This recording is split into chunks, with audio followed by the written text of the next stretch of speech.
Diddy really screwed up, and I'm not referring to his criminal trial, which has him sitting in prison right now, but it has to do with something that happened right before he got arrested. If you've seen the Netflix documentary about Diddy, Diddy The Reckoning, which 50 Cent produced, there's some footage there that had never been seen before. This is a photographer that Diddy hired to follow him around and document his life. That footage ended up going to 50 Cent. Maybe that's what Snoop went through, I don't know.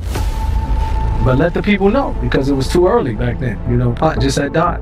So this one night, 50 called me up, and you know, they got him on the phone, man. He was just talking, we was talking about old time shit, you know, sit down with Black Hands, sit down with, you know, with Puff kids, the whole Puff situation, and this documentary that he's going. When 50 Cent released Sean Combs' The Reckoning, the focus was meant to stay on Diddy. But online chatter quickly shifted attention towards Snoop Dogg. His silence was overanalyzed, and old clips were pushed as something bigger than they really were. As social media fueled the noise, theories started growing. But in reality, it's more hype than hard proof. This video breaks down what started it, what was actually said, and what remains fact, doubt, or completely unproven. Check out this audio from Suge Knight. It's from his podcast with Dave Mays, and he's speaking on, you know, Tupac and Snoop being cool, and how, you know, after Tupac got killed, Snoop started hanging out with Diddy.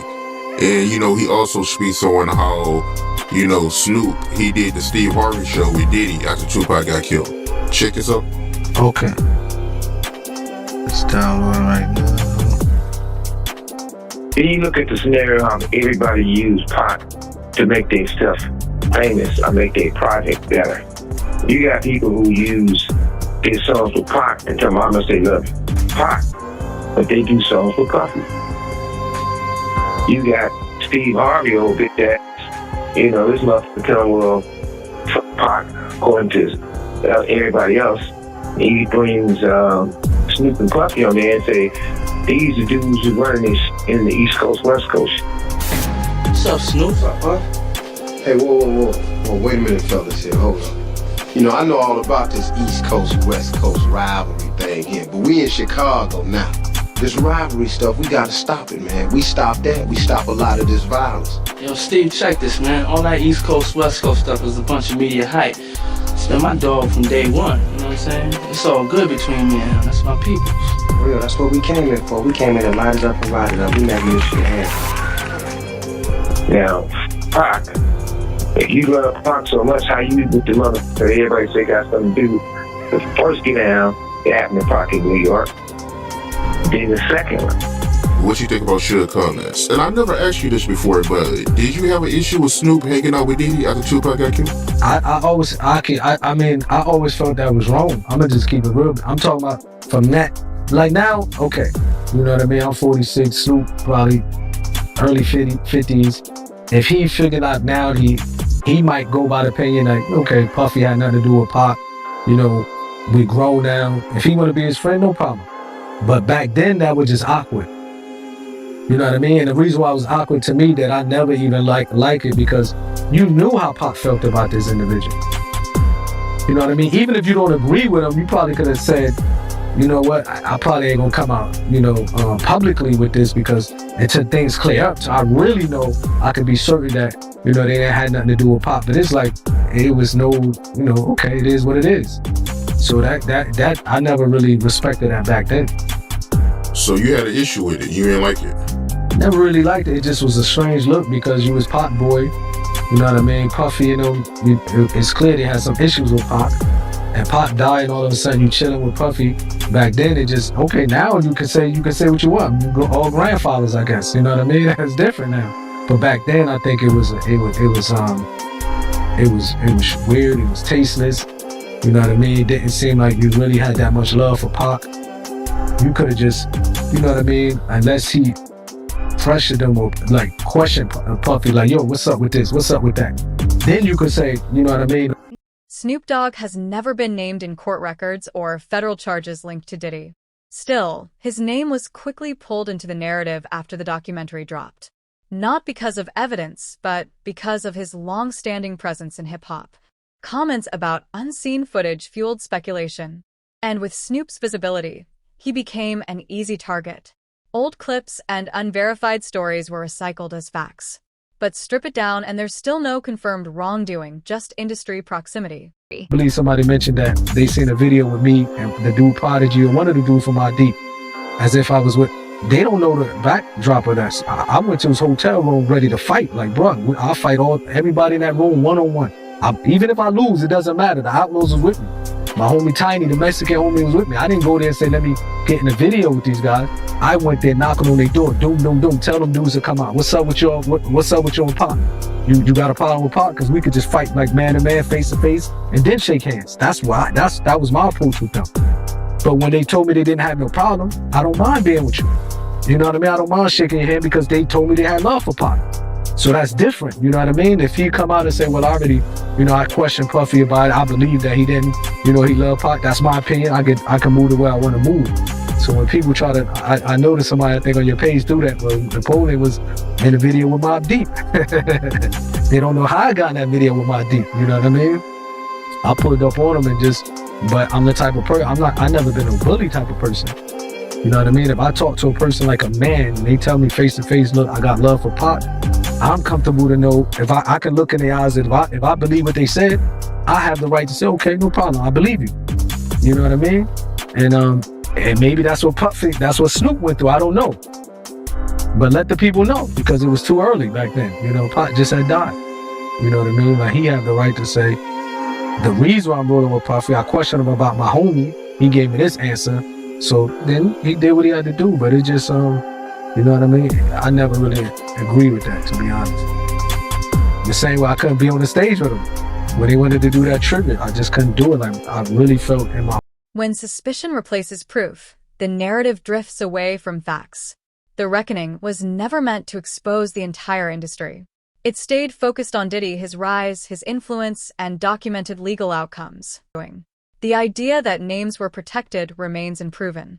According to 50 Cent, only fact-checked, legally supported material made the final cut. He was doing a documentary thinking he was going to come out triumphant. Yeah, I didn't know that's how this started, is he started filming himself and getting this footage because he thought he was going to beat everything. Okay, Diddy that makes sense. Okay. Has a relationship with Netflix. I knew that. With Ted Sarandis. I saw that. Yes. Okay. And he's filming it there, but of course, when you get, obviously it wasn't a clean sweep on the prosecutor's side, but you're still going to prison.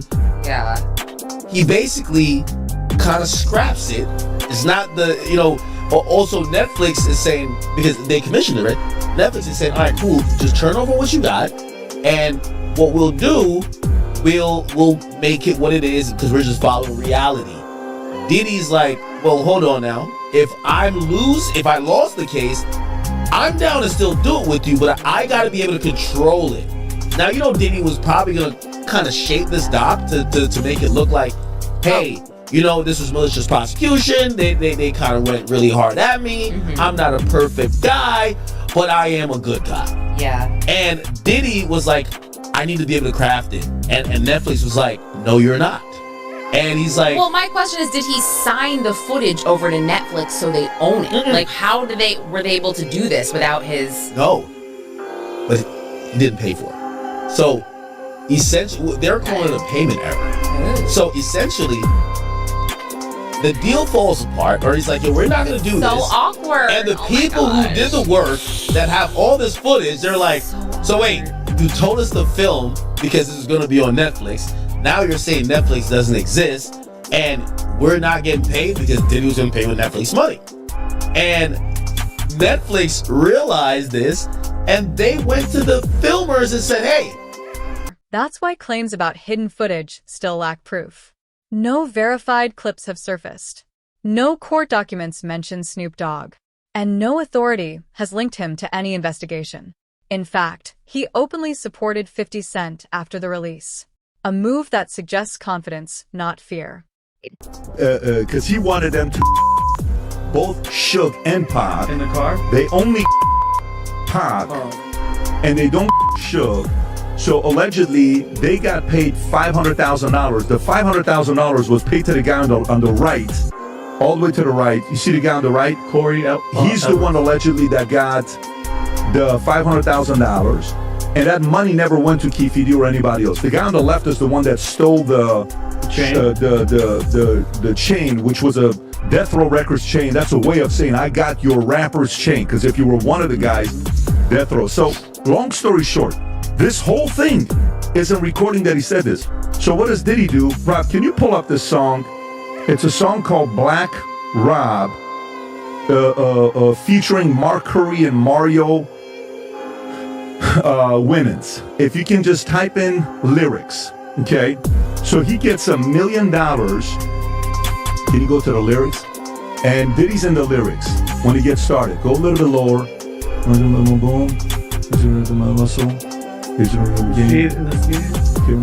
Can you type in the word in there, Rob? Nice guy. Type Control F, nice guy. Okay, right there. Look at it's 1999. No more Mr. Nice Guy. Been nice too long. I'm just gonna start making y'all blank disappear. Man, first I'm gonna take your records off the radio. Then I'm gonna erase your social security number. Take your birth certificate out flies. I'm gonna do your whole effing family. Ain't nothing but mercy. And then, by the way, in the lyrics he says, I'll drop $1 million on your head to erase you. Can you type in I'll drop $1 million? Just put Control F. Just go to Google and type this out. I'll drop $1 million on your head. I'll drop $1 million on your head, and just put Diddy next to it. Right there. See, it says Black Rob. What song came up? I'll drop $1 million on your head. Erase you and your whole family, biatch. Wow. He's saying it in the song on what he did to get rid of. One of the most repeated claims comes from Courtney Burgess, who mentioned flash drives allegedly tied to Kim Porter. From there, speculation filled in the gaps, pulling in names like Snoop Dogg. But Kim Porter's children have publicly dismissed these claims, and no authority has verified the contents of those drives. Legally, unverified material proves nothing. To this day, no confirmed evidence has linked Snoop to any case. What started as suggestion quickly turned into assumption. For being out there and allowing Misha to come out there to make money, however she was doing it, to feed her family. He vowed down that it's like, yo, I ain't never f***ing with her again, and I ain't never f***ing with him again. Puff and Suge had a conversation behind the House of Blues about was we all right, and Tupac was alive. Tupac wasn't dead. So if it was a war, Suge ain't having no conversation with Puff about we good. I know he could be doing a Hoboken hustle, trying to fool him, brother. But had he killed my man or some like that, I wouldn't have no conversation with Puff. I'd been like, yo, you know what y'all niggas done? You know what happened? And it wasn't no conversation like that, brother. It wasn't no conversation whereas that, Suge made Puff feel like I'm gonna get you a payback for what happened to Jake. This was more so that Puff, for whatever reason, Suge, for whatever reason, he was mad at Puff. And Puff, for whatever reason he was mad at Suge, it was between them two. It wasn't no whole East Coast wanted the West Coast dead, and the West Coast wanted East Coast dead, because they still was going out, still chilling, still at places with each other. It was Bad Boy, and it was Death Row. It wasn't no East Coast and no West Coast. West Coast dudes were still coming out on the East Coast getting love. East Coast niggas was still going out on the West Coast getting love. It was Bad Boy versus Death Row. And that's what it was, bro. And it was because of the two CEOs. But Suge tried to straighten it out. I gotta get at the Suge. The Death Row East Coast, the Death Row East was gonna bring in Eric B. It was gonna bring in Big D. And those brothers was from the East Coast. So now, they was looking for a representative to come to the meeting from Bad Boy so they could straighten out the between Pac and Big and Death Row and Bad Boy. And Puff is the one who refused. Puff is the one to refuse to send a representative or either come himself. And got mad at Zip and them because they were in the Mirage on 57th Street partying with Suge Knight.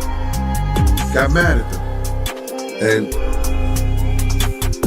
Zip hung up the phone behind it. Suge Knight has repeatedly accused Snoop Dogg over the years, linking him to betrayal and events surrounding Tupac Shakur's death.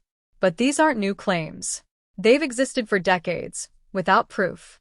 Often delivered in interviews or from prison, they gain attention for shock value, not evidence. Snoop has consistently denied them. And importantly, law enforcement has never charged him or named him as a suspect. Oh, I don't know where you get all the extras from, but they had a conversation at the hospital and all that. That's absolutely not true. Say less, if you know what I mean. But instead of just saying less, since I've been in here, Snoop and other people been having people trying to bail the guy out, Keefy D, because he talking too much. Raising them trying to do stuff for Puffy because they say he talking too much. They even had somebody talk to me and say, hey, you can help him get free. I said, look, I don't have nothing to do with none of that, and I'm not leaving prison to go to Nobody County Jail. To the point they were saying, well, you can't leave and sacrifice a little bit in the county jail to stop that black man from getting life? Hell the no. I ain't wishing bad on him at all, because I don't want to see nobody go to prison. And like I told you last time, since I find out more details about certain things, I probably would go to the Vegas County Jail if me and Keefy D. Basellis, we have a good conversation after I get him, six upside his head, another 6 in his body, and another 2. But yeah, that's definitely didn't happen with Online narratives often mistake repetition for proof. When something is repeated enough, it starts to feel real, even without evidence. The fallout between Suge Knight and Snoop Dogg goes back decades. Just got out the gym, doing my workout, boxing. Suge, you right. History would repeat itself. Cause nigga, you wasn't the only nigga in the room, nigga. You wasn't by yourself. It was other people in the room too. I'm not gonna say no names, cause like you said, we don't talk. So why you on here talking? Let that go, man. And as far as Snoop and Corrupt writing my album, you ask them niggas that. Them niggas ain't wrote my album. Corrupt helped me with Do You See? Snoop helped me with This DJ. Other than that, everything else I wrote. So that's where you wrong at again. And as far as the tough guy, do you recall when we was at the World Club and the said Death Row and NWA? Who fired on that? Me. When you was at the Comedy Store, fighting that little buff ass at the Comedy Store, who saved your motherfucking ass? Me and C-Style. So what have I done to you? For you to lunch out at me? Look, don't get mad at me, man. I ain't never done nothing to you. I wasn't signed. And the idea of silence came from selective framing. He didn't disappear or panic. He simply refused to engage with baseless rumors. In a documentary, there's a couple things I'll share with you guys on what I took away from it. But Rob, maybe share the clip on how he got access to some of the footage of the documentary. Is this the one, Rob? Yep. Go for it. How did you get that footage of Diddy? I figured most journalists would not disclose their sources. Does he know y'all have this in the doc? I would doubt he knows. So when this airs, that'll be the first time that his legal team, Diddy, that everybody knows that this footage is now seeing the light of day. Perhaps. Combs' team firing back in a statement to NBC News, saying the Netflix so-called documentary is a shameful hit piece and that they relied on stolen footage that was never authorized for release. His team sending a cease and desist to Netflix. Yeah, so that doesn't mean it's not true, of course, but they relied on stolen footage, okay, is what they relied on. And then they ask about the history of 50 and him, issue that they've had. What's the one you just pulled up, Rob? This is where they talk about the feud, and then I also have 50 Cent talking about Diddy's reaction to the documentary. Yeah, that's so funny. That is so funny. But watch this one here. Go ahead, Rob. How do you respond to people who say that it's more about the disdain that you have for Sean Combs than it is for giving the victims a platform? What they consider a pre-existing beef, right, for 20 years, right, is me being uncomfortable with him suggesting that he takes me shopping, or I looked at it like it was like a tester, like maybe you'll come play with me type of thing, right? And it's not personal. I think it's important to also let people know that the show is not completely the perspectives of people that did not like Sean. We weren't trying to just get the highlights, the salacious details. You know, that the real goal was to storytell. And not everyone needed to have an allegation to be a part of this project. Yeah, I mean, so that's that part, right? The fact that the feud with the two of them, hey, let me take you shopping. Like, you say that to a girl in the 50s, like, what are you talking about? Take me shopping. How do you ever flip a mind? You want to take me shopping? And then last but not least, Rob, the other clip you have of 50 is talking about how he thinks Diddy's going to like this documentary. Go ahead, Rob. Sean Combs watches this. What do you think he's going to feel? Like, wow, this is amazing. I think he's going to say this is the best documentary I've seen in a long time. You can't even hold it. Because you'll see people saying that, man, he may feel a different way about pieces and bits of it. The real divide between Snoop Dogg and Diddy isn't fame. It's evidence. Diddy's situation followed years of investigations and legal developments. Snoop's name, on the other hand, has only been pulled into the conversation through speculation. As of now, there are no charges, no indictments, and no active cases involving him. And that distinction matters, because, in the end, noise doesn't equal guilt.